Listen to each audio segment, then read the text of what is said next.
Thank you all so much for being with us today. I'm Janice Kaminer-Resnick, and on behalf of Jews United for Democracy and Justice and community advocates, welcome to tonight's America at a Crossroads virtual program. It's hard to believe that we are here tonight with our original America at a Crossroads, Jennifer Rubin, celebrating our 3-year anniversary of this series. When we began, we had never really heard of Zoom and thought that the COVID quarantine would last a few weeks, a month brightest each week. Thank you to you, our dear audience, for your curiosity and intelligence and your loyalty to keep on learning. Thanks to our leadership team, former Congressman Mel Levine, former Supervisor Zev Yaroslavsky, David Lair, Caroline Jason, and the special brilliant women, Jennifer Rubin and Patt Morrison. We are grateful to you both. Next week on March 1, we hope you will join us to hear the bulwark Sarah Longwell and former chair of the Republican National Committee, Michael Steele, on the subject of future of the Republican Party and conservatism in conversation with the wonderful Madeline Brand. Both Sarah Longwell and Michael Steele are in the know about the inner workings of the GOP and about the current status of American conservatism. It's for an policing as probably America is the of Boston, New York, and Los Angeles, and that is Bill Bratton. They will be in conversation with the wonderful Warren Olney. On this, our 3rd anniversary, I want to take a moment to recognize our amazing moderators. Tonight, that's Patt Morrison, but all 4 of our regular moderators. I know the audience agrees with me when I compliment and express gratitude to them. I know this because we hear such favorable comments from so many of you about how great they are. So Pat, be sure to carry that message to all of your colleagues. We really appreciate you, the level of preparation undertaken, and the intelligence exhibited by each of you. Without our moderators, this unusual weekly series would never be possible. Now for a few more announcements from my wonderful friend and colleague, David Lair. Practically wedded these 3 years. We know the 3rd anniversary of these America at a Crossroads Wednesday night since early 2020, with some of the smartest folks in the country being interviewed by our expert NPR moderators. I have to mention the longevity of the series. We expected it to blow over with the passing of COVID within a few weeks after we began. Clearly, that didn't happen. We also never anticipated its reach. We consistently have between 3,500 to 5,000 viewers across the country and overseas. Little did we know what would lie ahead when we started. Tonight, as Janice mentioned, we welcome back our very first guest, Jennifer Rubin. She is undoubtedly the most prolific op-ed columnist around. Looking further ahead, after the 2 programs that Janice has mentioned, we'll host New York Times bestselling author Chris Whipple. He just published The Fight of His Life, Inside Joe Biden's White House. And given the focus on the president following his stealthy trip to Kyiv and his speech in Poland this week, some insight into how this White House ticks is timely. He'll be joined by our host tonight, the indefatigable Patt Morrison. On March 27th, we welcome back New York Times Pulitzer Prize-winning columnist Bret Stephens, who's always a big hit, and he'll be interviewed by Warren Olney. The following week, on a Tuesday evening, March 28th, we'll be joined by Pulitzer Prize-winning author, a leading expert on Ukraine and Eastern Europe, and a noted columnist for The Atlantic, Ann Applebaum. She'll be talking with KCRW's Madeline Brand. And now it's a pleasure to welcome back Pulitzer Prize-winning columnist and award-winning author, Patt Morrison. Pat is always a probing, incisive, masterful host. Her numerous Emmys, Golden Mikes, and broadcast awards attest to her skills. Pat. So I've made a list of books, and I want to give you 3 of them, and you decide yourself which of the 3 you would like to address first. One of them is January 6th, How Relationships Among People, Our Relationship to Work, and the murder of George Floyd, the seismic implications for policing and the role, profile, and significance of African-American life within the larger American culture. So it's up to you. Take a pick. Wow, all 3 extremely consequential, and I think all 3 in a very strange way had an effect on one another. But let's start with January 6th, since that I think has driven at least the political world more so than perhaps any other event in my lifetime. So what the repercussions of something that was so unexpected And yet it makes sense as we look back at it that there were foreshocks. There was a sense that these sorts of things could happen. And then we're also analyzing, was this anomalous, or is this something that we have to anticipate happening again, punish it for what it was, and build up our defenses as a democracy to keep it from recurring? I don't know about you, but I think I still have the feeling when I think back on it and I see the tapes that it is almost unbelievable that this happened. We've become so accustomed to seeing scenes like this in Europe, in Hong Kong, in Brazil, all over the world, that I think it's still hard for us to process that this unbroken string of peaceful transfers of power that had seen us through civil war, through riots in the 60s, through all sorts of tumult, through the Great Depression, suddenly was broken because of the crazed obsession of one individual. But it really, I think, revealed that it wasn't just one individual, and we are still living with that today. Donald Trump was not the instigator of a movement. He found a nascent group within America that is quite large, and he galvanized them, he weaponized them, and he essentially told them the tale that so many autocrats tell their people who they want to lead.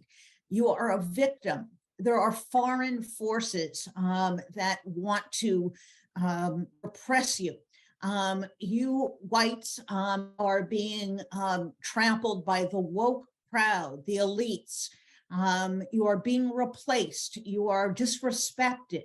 It is the constant churning of victimhood and anger and outrage, fueled in the case of Donald Trump by a right-wing media ecostructure that is almost impenetrable, because in our day and age, we really do have the ability to choose our media silo. And if you've been told that your silo is the only real one and everything else is a plot, you're going to stay within that confine. So I think what happened is, as we look back on this, and I think we're going to have to wrestle with this for years and years, is that we have always had a segment of America like this. It was the people who voted for George Wallace in 1968. It was the people, the so-called silent majority that Nixon continued to appeal to. In the Depression, it was the listeners to Father Collingwood. There has always been a nativist, know-nothing streak in American society. But here, for the first time, one of their type was elected, arguably not since, frankly, Andrew Jackson has a rank partisan who is of the nativist school, been elected to office. And with the power of social media, with the power of right-wing media, he was able to stir a literal army of people. And as we saw it so vividly, so impressively in the January 6th committee, the methodical nature and the multi-pronged approach to attempting to steal an election is really, in retrospect, breathtaking. It's breathtaking that we came so close to complete chaos. It's breathtaking that so many people were willing to go along with this: state lawmakers, lawyers, staff people. And it is also, to their credit, remarkable that certain people refuse to go along. And in that respect, I think I'll always have a soft spot in my heart for Brad Raffensperger, who was the Secretary of State, still the Secretary of State, actually, of Georgia, who refused to find those votes that Donald Trump wanted in order to swing the election. So what we saw was an unleashing of a powerful movement that, having tasted power, now does not want to return it. And moreover, is no longer embracing a democratic spirit, small d democratic spirit. They have said to themselves, we are victims. We face an existential crisis of Western civilization, And therefore, in order to prevent this horrible thing from happening, democracy sometimes must let go by the wayside, and sometimes power and force is necessary. And therefore, whatever they do in pursuit of their own power is justified. We are still living with that legacy today. And it was just a few months ago in Arizona where we saw Carrie Lake lose an election. To this day, she's still claiming that she was denied her rightful victory. And Donald Trump is one of the 2 declared candidates in the Republican Party now for 2024. And if you had any doubt, you can run for president if you're indicted. And in fact, trivia question, Eugene V. Debs ran for president from a jail cell. From prison, So, yes. Yes, so we have not weathered the storm yet. Well, it seems that one of the advantages, if we can call it, to come out of January 6th is we've been able to find those holes in the ship of state and say we'll go about correcting them. But so many of them, you wouldn't even know how to codify. How would you, by law, require someone to be enough of an honorable person to honor the results of an election, for example? And on top of that, how do you go about closing up those holes legally when so many of the people who made those holes, or at least admired the hammering of them, are in the positions of power to fix it? Well, you raised an excellent point, Pat, which is that we never before realized how dependent we are on the unwritten laws of democracy, the norms of democracy, the sense that losers acknowledge the winner, the sense that public officials honestly report the returns, the sense that the judges who hear the cases do not have their finger on the scale for one side or the other.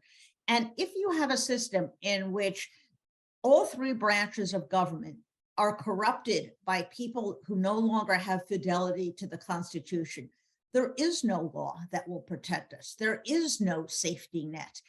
There is only us.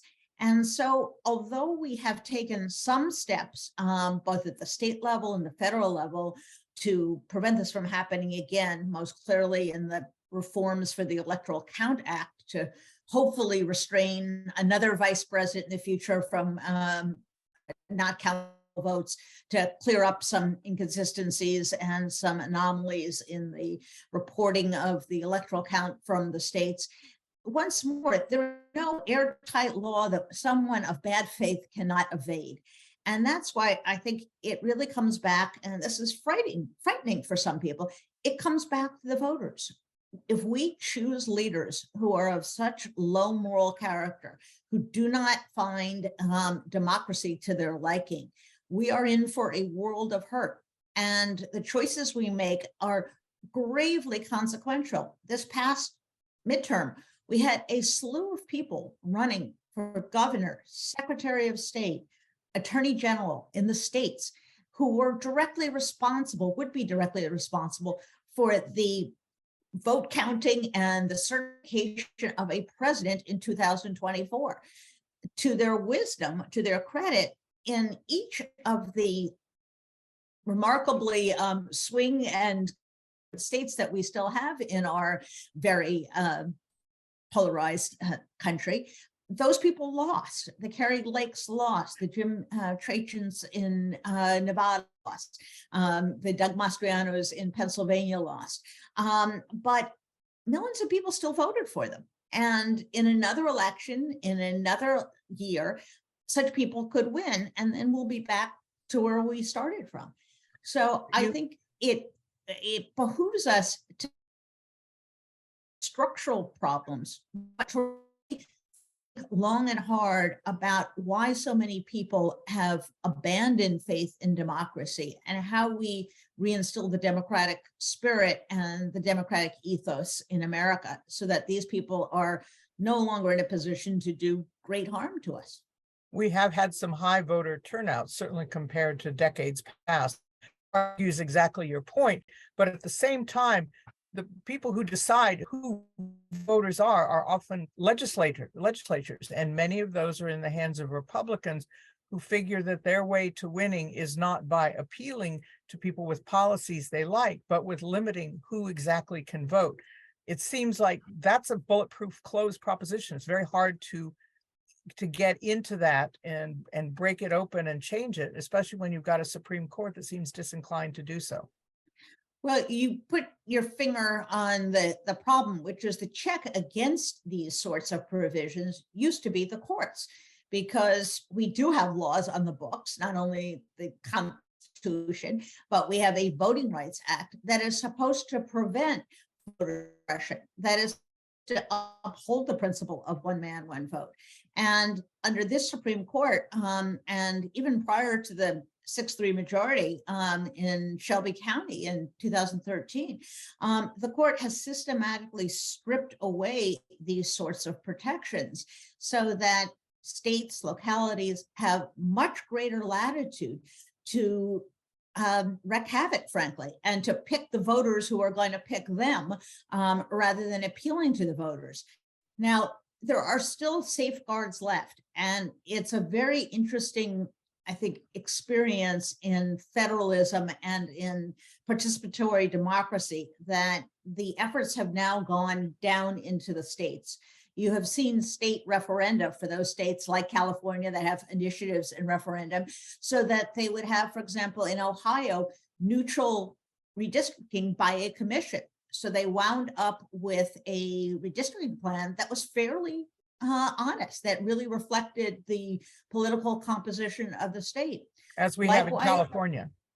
Exactly. And likewise, in the races that I just covered in Wisconsin, the state Supreme Court is up for grabs there. And one of the issues that they're going to look at is the redistricting plan that was so severe that when people were approached for this election, they sua sponte, on their own, brought up redistricting, which is almost unheard of in politics, that voters would care. But they were so offended by the reality, they went to the polls for the first time under the system in 2022. And literally the guy across the street was voting in a different district. And the person they had always voted for, they were no longer voting for. And they were thrown into a district in which their voice was essentially lost. So there is a point at which the problems are so acute that even the average voter becomes quite alarmed. And at that point, there are some safeguards in state Supreme Courts, in state referendum, and most importantly, in the people that you vote for. Look at Michigan, which was for the first time in 40 years, they have a Democratic governor, Democratic attorney general, Democratic secretary of state, and both houses were Democratic. Why did that happen? Because the Republicans ran extreme election deniers, and the public pulled back. They said, that's not what we want. We have one of the viewers, Judge Joe, who says, will you expand on the notion that all three branches of government failed to support our traditional democracy? Well, I think what we saw we came very close to seeing in 2020 was that certainly the executive branch ran off the rails. And you had the president of the United States reaching down to the states, trying to muscle state officials, trying to come up with an alternate slate of electors, trying to strong arm the vice president of the United States to not count all the votes. So clearly the executive branch was off the rails. In the Congress, it was also off the rails. You had 147 members of Congress sign on to a brief that would have disenfranchised several states that had the temerity to vote for Joe Biden, millions of Americans. And these lawmakers not only tried to have the Supreme Court go along with them, but then when it came to the counting of the electoral votes, they well over 100 were willing to, again, disregard the will of the American people, the people of their own states, in order to push ahead their candidate. Now, we came really, really close. And in that instance, the only thing that really restrained the system were the courts. And in that instance, the courts held in 60 plus odd cases that Donald Trump filed, none of them succeeded in proving fraud. No judge was willing to go along with it. And one of the reforms that is critically important, we are beginning to see play out, and that is lawyers have to understand that there are consequences for filing these frivolous cases, that there are professional consequences if they are going to try to participate in the overthrow of democracy. And you see in the state of California, the state bar is looking into essentially kicking John Eastman, the president's right-hand guy in the phony elector scheme, throw him out of the profession. And those are the sort of things that you never thought was necessary. You never thought lawyers would be doing this. Well, those of us who lived during the Watergate era, of course, understood that sometimes lawyers do go off the rails, but there too, there had to be some real reforms so that the norms that we all thought everyone abided by were actually enforced. And one of the ways we do that is through the state bars. Let's move on to the topic of the murder of George Floyd and the repercussions of that. We see it now, the shakeout and the changes and the advances and the awareness all being boiled down to the word woke, which the Republicans are flying on a flag like their flagpole, and they're getting a lot of salutes on it. So we begin with, you know, a teenage girl who had the guts to stand there for 9 minutes and record what happened to George Floyd at the hands of police. And then it began to play out not only here, but across the world. So what have been the implications to policy, to politics of the George Floyd murder? And even farther on, as we see approaching the 2024 presidential and senatorial and congressional elections, of that word woke that seems to distill everything that happened since then.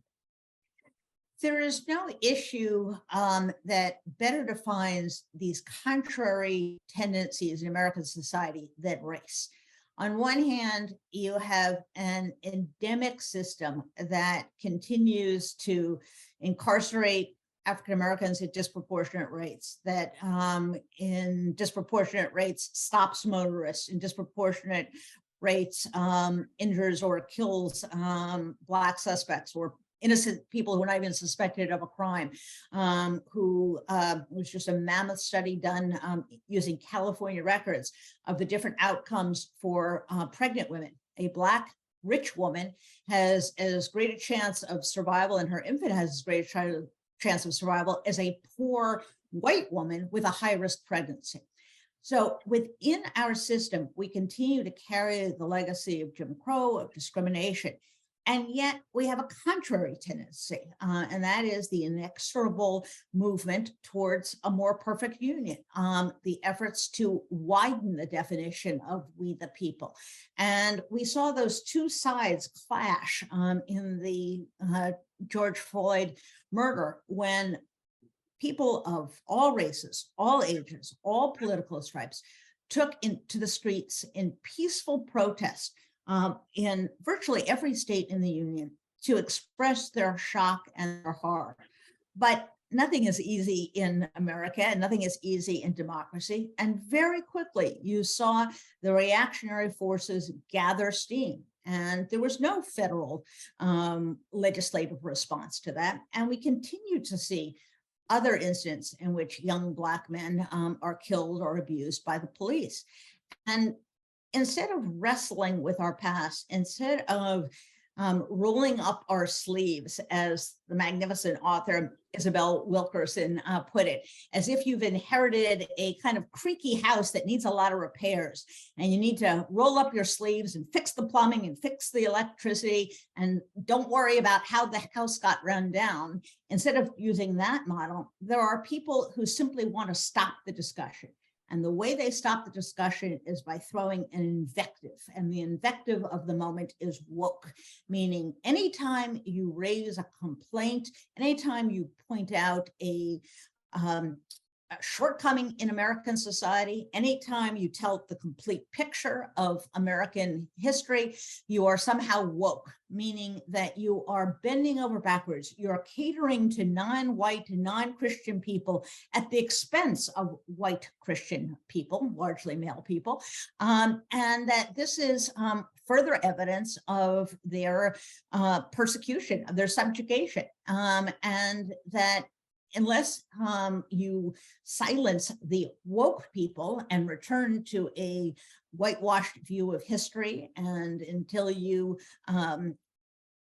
decide that you're going to ignore any racial imbalances, they will not be satisfied. And so you see in every aspect of society, from affirmative action in colleges to policing to redistricting, that to education in the K through 12 schools, that woke is the response, is kind of the inarticulate, incoherent primal scream of stop.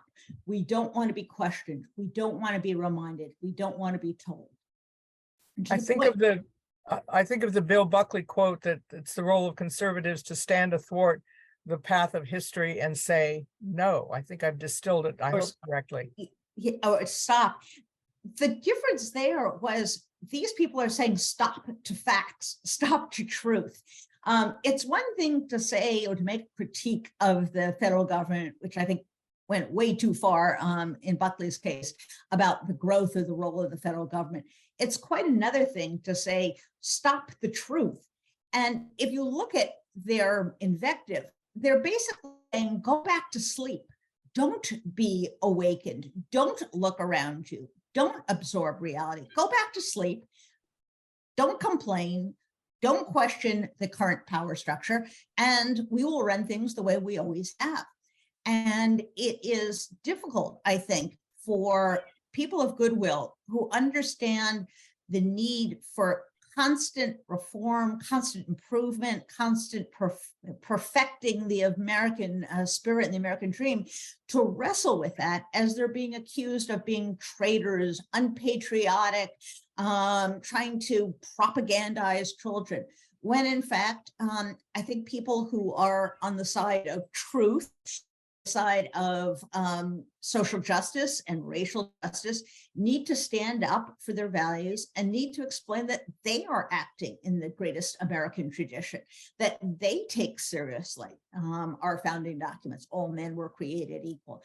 And even though at the time those words were written, it did not include women, it did not include African Americans, it does now. And there's a reason that it does now. And that is because in every generation, the work is done, the struggle goes on to expand the definition of who is an American and to have greater inclusion. And with every step forward, you have backlash. With every improvement, with every inroad, you're going to have a equal, if not greater, reaction. And while it is exhausting for some of us, and it is dispiriting to say, oh, do we have to do this again? We thought we won this argument. We thought we won this. One thing that Ronald Reagan said that was almost indisputably true was that in every generation, we're a generation away from losing our freedom.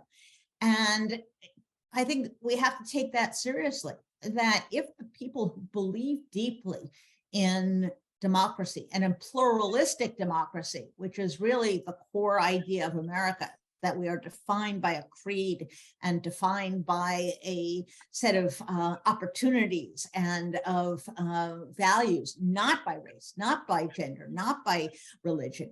If we stop doing that, the forces, the reactionary forces, the forces of racism and xenophobia, misogyny are going to prevail. So I sometimes tell audiences, I got bad news for you. You're going to have to do this the rest of your life, because that's what democratic citizens do. They get up every day and they defend democracy. Well, this woke word now is built into the latest battle in the culture wars, which have been raging for at least 60 years in this country, with very calculated political impact and results sometimes. But the playing field shifts. This time you have woke. We also now have a different part of the battlefield going on when it comes to abortion, which had been the target of so many anti-abortion activists to try to overturn. Now that that matter is in hand, it has been overturned. And it seems like maybe the playing field has tilted a little bit. So maybe you could do a little subset Sure. on the culture wars as we see them playing out right now with that. Sure. Before I get to that, I just want to share a little anecdote with your viewers. I was in Los Angeles recently, visiting family and friends, and we're big architecture fans. So we went to see Hollyhock House, which is the Frank Lloyd Wright building.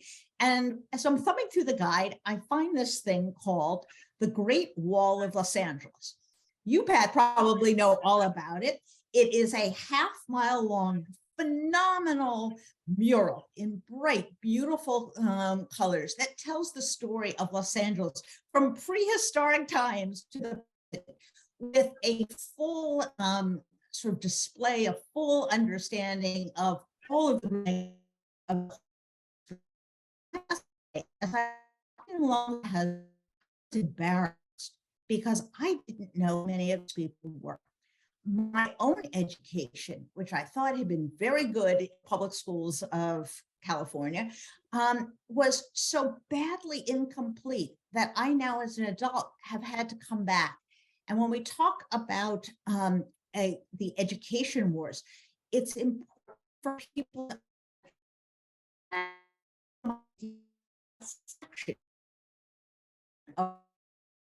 moves all of us to find our Great Wall of LA, or books, our sources of learning to expand or understand what America is. So everyone go to that. If you're in Los Angeles, it's out in Hollywood, and it's fabulous.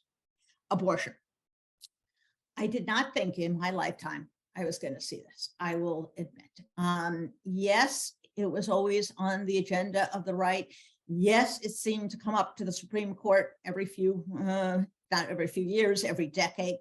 But I really did not imagine that a Supreme Court would have the nerve to take away a fundamental human right, a fundamental civil right of more than half the population, disregarding essentially 50 years of precedent.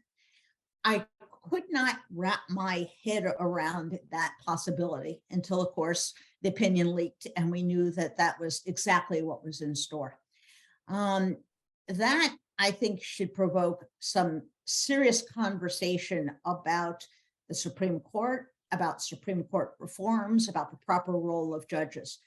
But as a purely political matter, what happened was a unusual backlash in the other direction. We're used to reactionary backlashes. In this instance, it was a progressive backlash. And I am absolutely convinced, and I saw evidence of this in multiple races, that had it not been for Dobbs, Democrats would have done far, far worse in 2022 than they did. That Dobbs motivated new voters to get registered, especially women. It helped carry a referendum in Kansas, deep red Kansas, to protect abortion rights. A similar measure in Michigan. In fact, every single abortion measure came down on the pro-choice side. That candidates, particularly women in swing states and in swing districts, began immediately to lean into Roe, making the argument about women's right to freedom and self-determination. And that had an immediate effect in the polls and in the atmosphere of the race. And that, I think, sense of urgency, that sense of anger has and continues to motivate millions of people. And it is not simply a Democratic issue. As I was chatting in our virtual green room before we started today, I was in Wisconsin last week, where they just had a primary election for a Supreme Court justice that's going to decide whether the court is progressive or remains very conservative. And the turnout for this race was off the charts. And the progressive who won by almost as much as two of her right-wing opponents won in places where Democrats hardly ever win in Wisconsin. And I asked the chairman of the Democratic Party, what is going on? And he said, you have no idea. This cuts across party lines. You have Republicans, you have independents who, when they think about the loss of a right, it becomes very personal, it becomes very important to them. And you have in a state of Wisconsin, which is always decided by a point, half a point in these highly polarized elections, over 60% of Wisconsinites are pro-choice.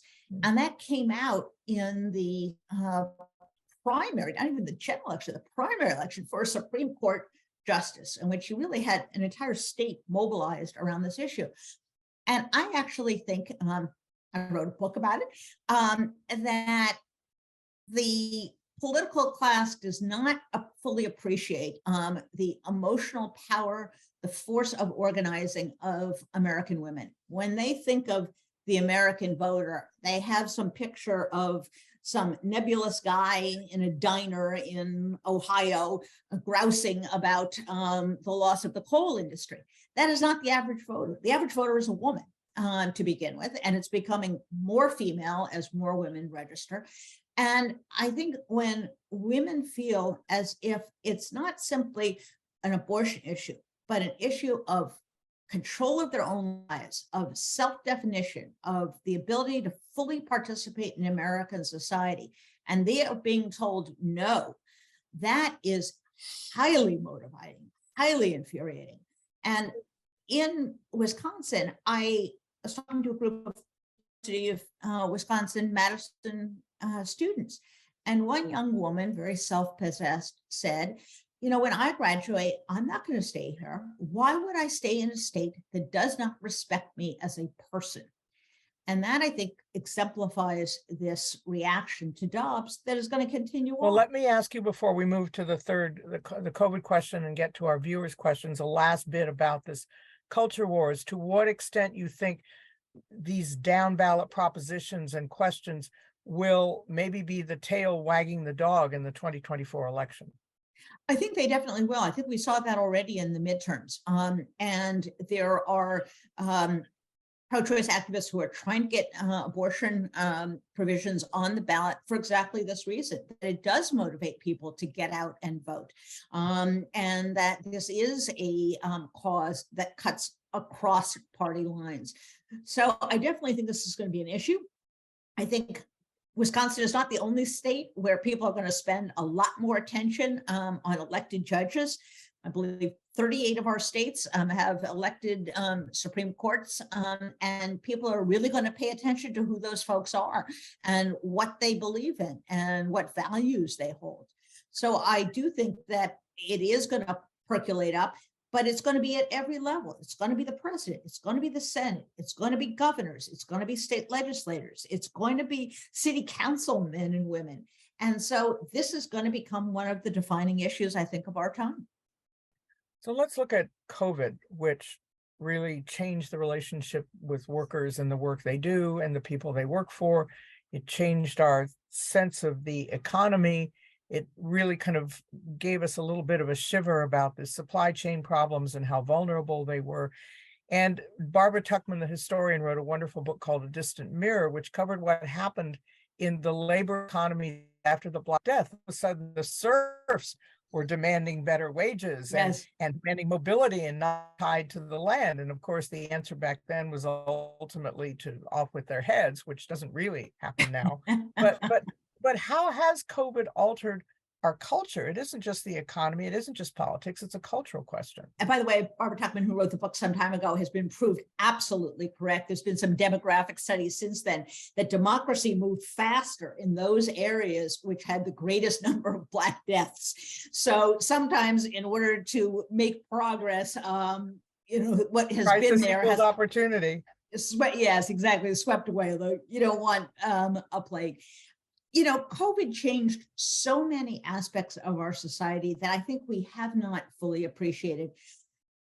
Just think about the change in cities. We've experienced 10 years or so, maybe 20 years, in which people were returning to the center cities.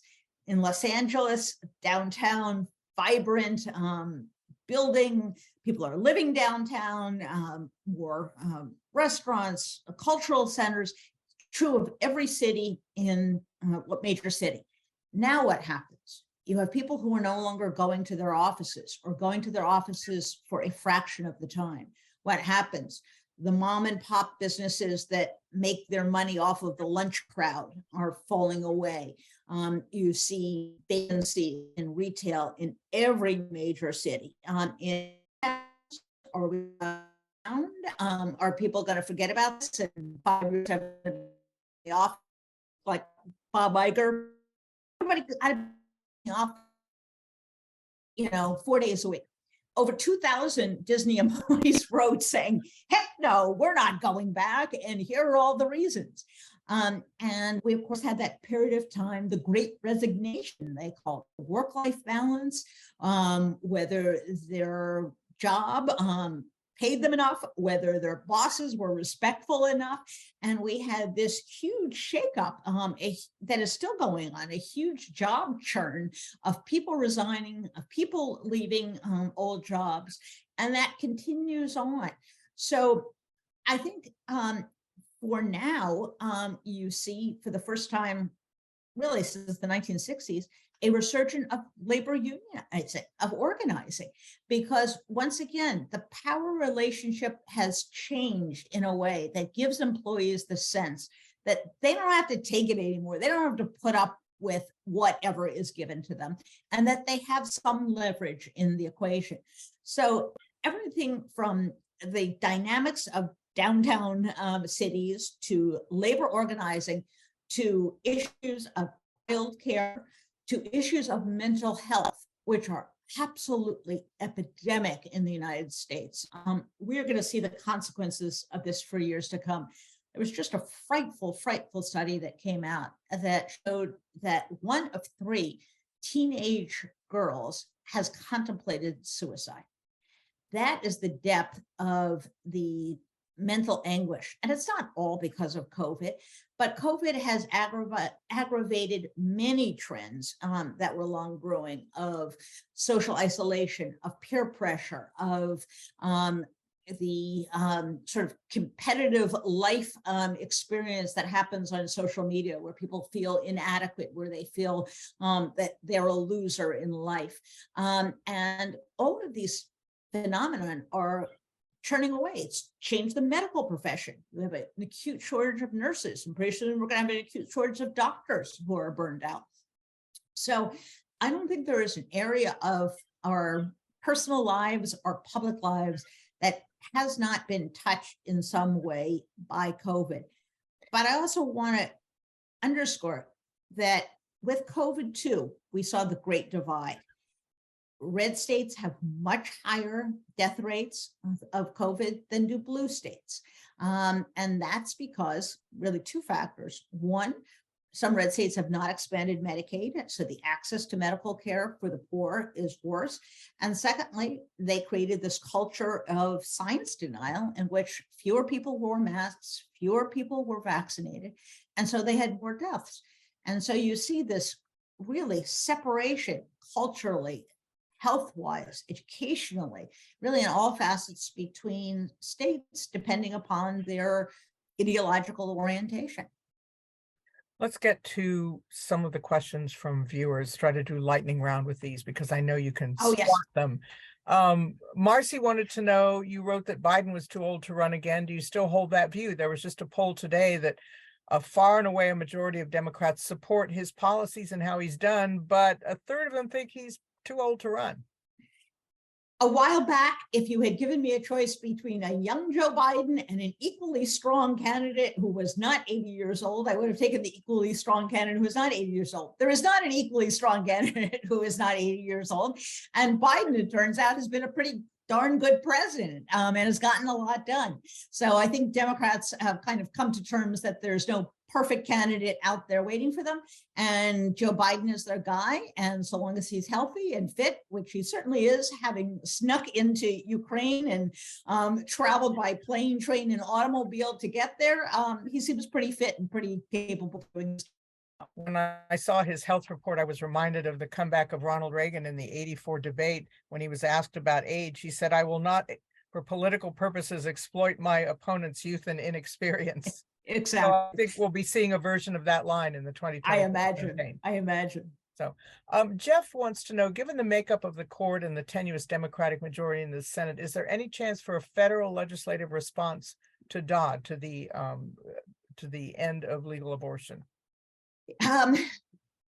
Three things would have to happen. The Democrats would have, actually four. Democrats would have to hold the House, they'd have to hold the Senate, they'd have to hold the White House, and they would have to have a Senate that is willing to defy the filibuster in order to codify Roe v. Wade. If you think those things are likely to happen, I got property, in a swampland someplace for you. Not impossible, but very difficult. John wanted to know, do you think that, well, that anti-Semitism has been on the rise? I think there's no question it has been, but how it's countered, what is to be done about it? It's a fabulous question. I have been very complimentary of the second gentleman, who has really taken this issue as his own, as the first Jewish member of the first families, if you will, in American history. Just completed a trip to Europe, to town Poland, where his ancestors came from, to Auschwitz. And he is looking at what they call a government-wide approach to this that is going to have to really take in all aspects of society. But I would hasten to add that a problem of this magnitude, as people on this call know all too well, cannot be simply a government response. It has to be a societal response. It has to be one that comes from homes, from schools, from churches, from synagogues, from civic organizations, and yes, from social media companies that have been hugely irresponsible in failing to police themselves as they promised they would do. And the way to get that to change is to, again, the power of public persuasion, the power of public opinion. John, I presume a different John wants to know about the repercussions of Fox when we saw the text messages where there was a very cynical difference between what they were saying in private about the allegations of election fraud and what they were doing publicly in promoting those allegations. And this is in the Dominion voting machines case. So what do you think the outcome will be? Is there any way that Fox will be chastened and chastised in this way? Well, I think there could be two possible changes. One, there could be a really, really big verdict against Fox, which will put financial pressure on them to somewhat their people so that they stay at least one click closer to the truth. And the other is, I think there has to be a sense of awareness among other media outlets and among politicians that this is not a legitimate news organization. They call it Fox News, but the way in which they behaved is not news, it's sheer propaganda. And it is deliberate lying to their viewers, whether the subject is COVID, whether the subject is the election. And I think we have all sort of countenanced Fox News as a legitimate entity. They sit in the White House briefing room. They get invited on presidential trips. They're treated like real news organizations. And I would hope that this kind of shakes up the rest of us, that far too often gives them a sense of legitimacy, and worse, amplifies what they are saying, runs stories about what they are saying, repeats what Tucker Carlson's latest rant was all about. And I think the rest of us have to learn to minimize, isolate, and really disassociate ourselves from Fox, the entertainment Fox, which is not a news network. But will the message get through to the Fox audience that the duplicity and the hypocrisy that's on display in these court filings? Highly unlikely, because they have done such a bang-up job of keeping these people in a media silo and not listening to messages that are counter to the narrative. So it's probably not going to affect their hardcore viewers. It's going to be up to the rest of us to begin to treat Fox, I would hope, somewhat differently. And I will say, ultimately, the problem for Fox is demographic. They have a very old viewership.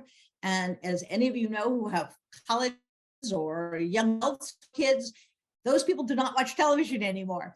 And there's an opportunity to reach them through other media that the forces of truth, the forces of democracy have to exploit in order to reach that generation.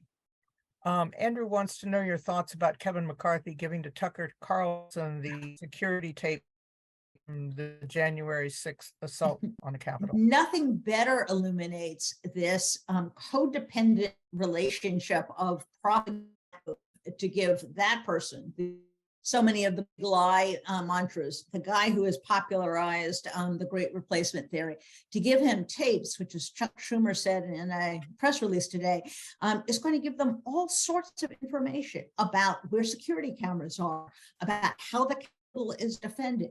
It is irresponsible even for Kevin McCarthy. It is reckless even for Kevin McCarthy to do this. And frankly, the rest of the media should put up quite a stink, because it is not appropriate for a government body to decide that they're going to give public information, public materials to a single news organization when it is of that magnitude and that consequence. And I would like to see the rest of the media raise a hullabaloo about what Kevin McCarthy has done, and at the very least, demand the same sort of access. One of McCarthy's lieutenants, as we now know, is Marjorie Taylor Greene, and her tweets have made her into sort of the Republican Party id. Is this really just to mollify that branch of the party, that she's in power and that she's saying the things she's saying, while the real people who run the government are running the government? Or is she, in fact, at some remove, running the government, at least that branch of it? I think there's a misnomer that there's some group of moderate, sane Republicans that are really in charge. Kevin McCarthy has mortgaged his soul to these people, and there are people who are crazy, and then there are people who are really crazy. And the crime of it, the shame of it, is that those Republicans who know better, who know this is destructive, who know this is a lie, simply go along because they're afraid of their own shadows and they're afraid of a primary challenge. So there really, as of now, is no governing, moderate, sane Republican caucus that you can turn to and say, stop these people, do something about this. Maybe you'll peel off a few of them so that we don't wreck the country in the debt ceiling standoff. But beyond that, there are not very many of them in the House. We have a couple minutes and we can take this overseas with some of our questions about the state of democracy and the protection of it, either in Ukraine, where Biden just visited, or, as Deanne wants to know, in Israel, wondering about your thoughts about Bibi Netanyahu and his evisceration of the Israeli judiciary, which seems itself a blow to democracy there. I am fascinated by this and have written quite a bit about it. And for the first time in my lifetime, we have seen massive demonstrations in the streets by ordinary Israelis in reaction to this. It's a reform plan that the prime minister has put forward, the most dangerous provision of which is that a bare majority of the Knesset, meaning his government only, can override a decision of the Israeli Supreme Court. And the Israeli Supreme Court has been a restraining influence on Israeli society, be it on the settlements, be it on issues of religious freedom and tolerance. And this is seen as an assault on the independence of the judiciary, just as much as Viktor Orban and as Poland attacked their independent judiciary. And for the first time, you have seen not only a domestic reaction, but you've seen an American president speak directly to the issue of a domestic reform within Israel. And I think I would hope that our Israeli friends take this advice in the spirit in which it is given. Ben Cardin, the senator from Maryland, who has been a dear friend of Israel, released a letter essentially pleading with them to think twice about this, to remember that the ties that bind Israel and the United States are the ties of a shared democracy, of a shared value system. And once you tear those asunder, you are going to have a difficulty maintaining that close, mutually beneficial relationship between Israel and the United States. So I'm very interested to see, you've even seen the business community, the high-tech community protest against this. They are very much afraid that the reaction internationally is going to be so severe that they will no longer be able to get the best and the brightest, and that their financial future will be affected. So it's really a fascinating display of sort of what we had here, kind of an awakening among the Israeli populace that sometimes democracy requires you get out in the street and protest peacefully, but that you get out in the street. We tried to end on an up note, so if you can deliver us 1 minute of something optimistic and hopeful that you're looking forward to and think, oh, this could happen to the good. I have great faith in the next generation. They are voting in numbers that far exceed that 18 to 30 group in past years. They are better educated, they're more inclusive, they're more supportive of LGBTQ rights, of women's rights. And if we can just not completely destroy our democracy before they become of age and grow into positions of authority, I think we're going to be okay. So while I am continually nervous in the short term, somewhat pessimistic in the midterm, in the long term, I'm very optimistic.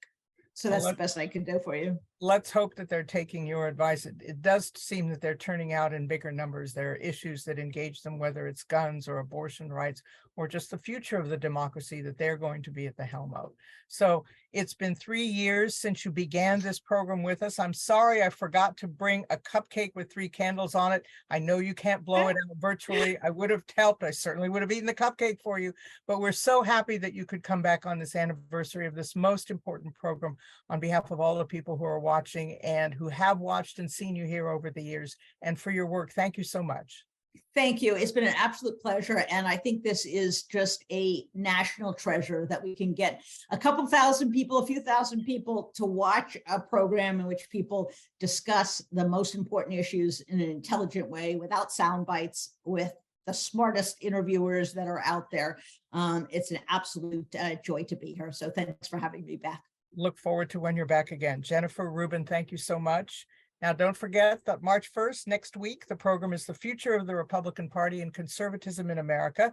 The guests are Michael Steele, the former national chair of the Republican Party, and Sarah Longwell, the publisher of The Bulwark. They're in conversation with KCRW's Madeline Brand. That's next Wednesday, March 1st.